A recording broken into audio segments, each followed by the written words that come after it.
Imagine this.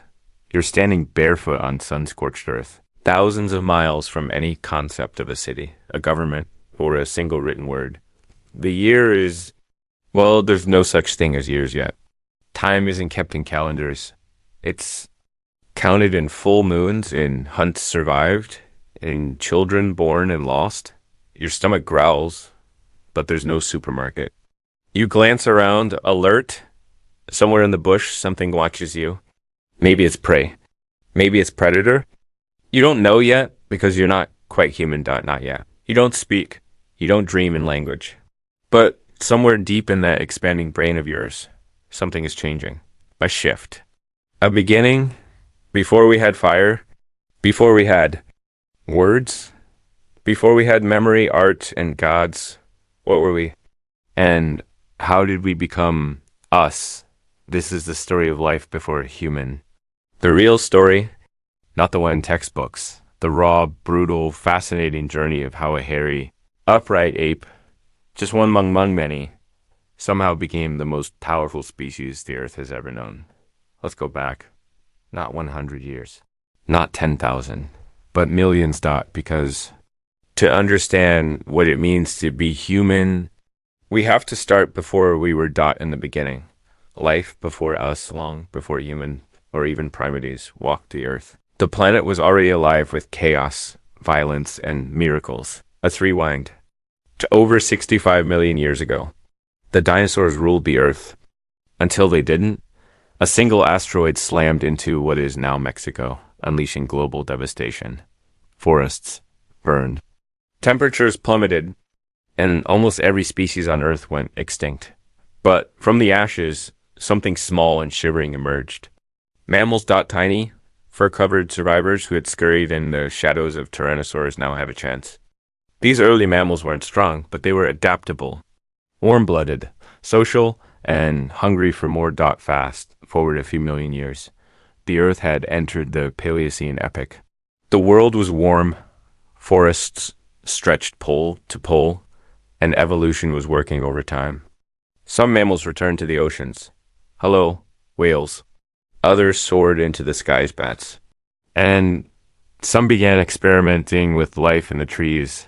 That's where primates come in. They weren't human. Not even close. But they had grasping hands. Forward-facing. Eyes, brains that were comparatively massive. They could jump, climb, and more importantly solve problems. Species like Plesiosaurus emerged. Creatures that looked like squirrel-monkey hybrids. Not our ancestors, but definitely the warm-up act. By the Eocene. Around 50 million years ago, primates were flourishing. We see creatures like Adapus and later Egyptopithecus swinging through the canopy. Larger brains, binocular vision, social, groups, and perhaps just the faintest beginnings of culture. But the real turning point came with the monkeys and apes. By the Miocene epoch. Around 20 million years ago, apes were everywhere. Dozens of species. Some walked upright. Some used sticks. Some could outsmart predators. And one of them would change everything. From apes to ancestors. The split that changed everything at some point between 6 and 7 million years ago, deep in the forests of Central Africa, something happened. One group of great apes began to drift away from their chimpanzee cousins. Not overnight, of course. Evolution doesn't send memos. But slowly, surely, they began to change. We don't know their names. But science gives us labels. Sahelanthropus chidensis, Aurantagonensis, Ardipithecus remedus. These early hominins stood on two legs, not all the time, not perfectly, but they were experimenting with upright walking. Why? Maybe it freed their hands for food. Maybe it let them see above the tall grass. Maybe it helped them carry children or defend themselves. Whatever. The reason bipedalism set them apart. Their brains weren't bigger yet, but their behavior was shifting. And the landscape around them was forcing their hand. Africa was drying out. Forests were turning into savannas. Food became scarce. Climbing trees wasn't enough.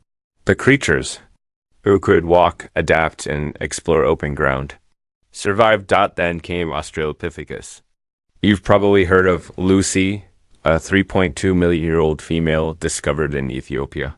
She stood just over 3 feet tall, had long arms for climbing, and yet walked upright. And Lucy wasn't alone. Her kind thrived across eastern and southern Africa for nearly a million years.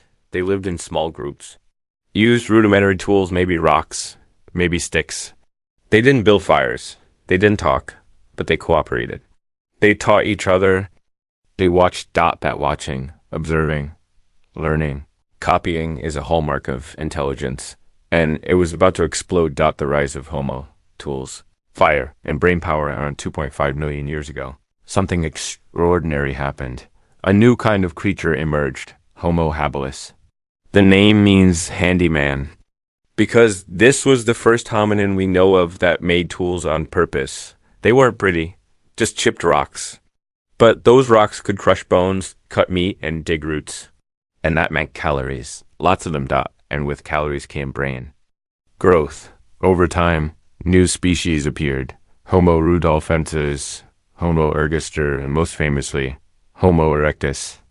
This was no longer a creature clinging to trees.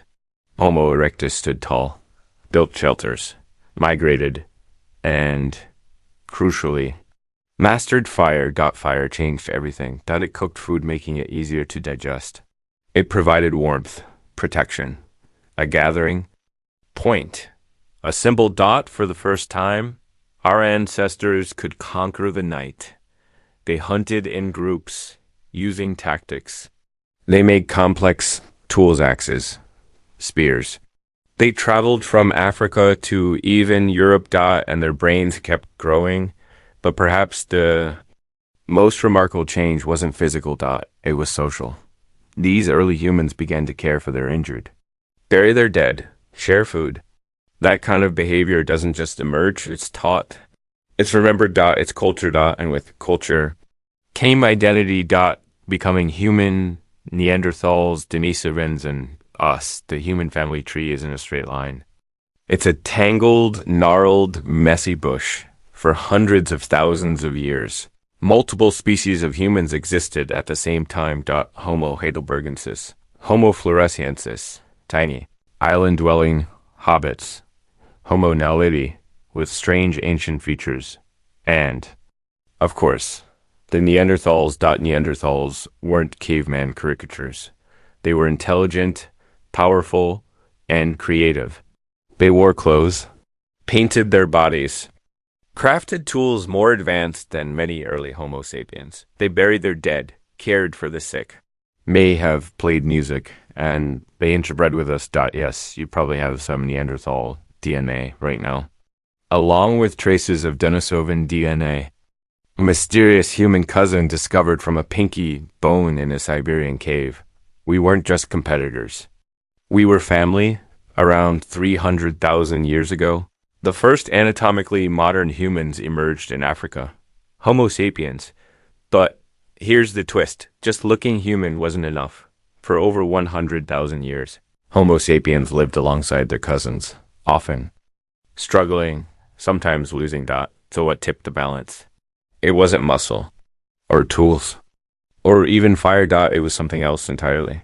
The cognitive revolution.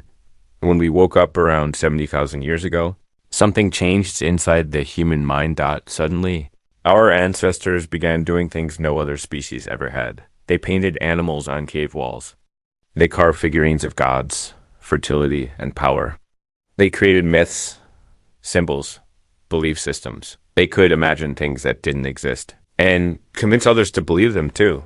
That's not just intelligence. That's storytelling. The cognitive revolution gave birth to language. Not just grunts and signals, but full syntax, metaphors, futures, pasts. It allowed humans to cooperate in massive numbers, across tribes and bloodlines. A shared god, a flag, a story, and that made humans unstoppable. Within a few thousand years, humans had spread across the globe hunting mammoths, crossing frozen land bridges, shaping ecosystems as they went. Neanderthals vanished. Denisovans disappeared. Other hominins died out, but humans impossibly and probably dash endured dot, and not just endured. Thrive dot farming came next. Cities, war, art, religion, science, satellites. But it all started with that moment, the moment when we weren't just surviving, but dreaming.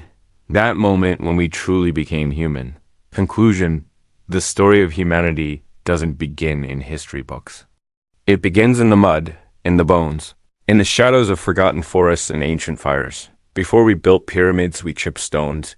Before we wrote poems, we painted mammoths. Before we prayed to gods, we huddled in caves, whispering stories. Under the stars, you are the product of survivors, of wanderers, of dreamers who looked at a dangerous, mysterious world and chose not just to endure it, but to understand it. So next time you glance in the mirror, remember, you are not separate from nature. You are nature-written bone, blood, and fire. You are the last spark of a million-year flame, and it all started before we were human. If this journey through deep time sparked something in you, curiosity, wonder, then hit that like button, subscribe, and join us as we explore the stories buried beneath our skin, because the more we understand where we came from, the more we understand who we are, and there's so much more to discover. Stay wild, stay curious, and remember, our story has only just begun.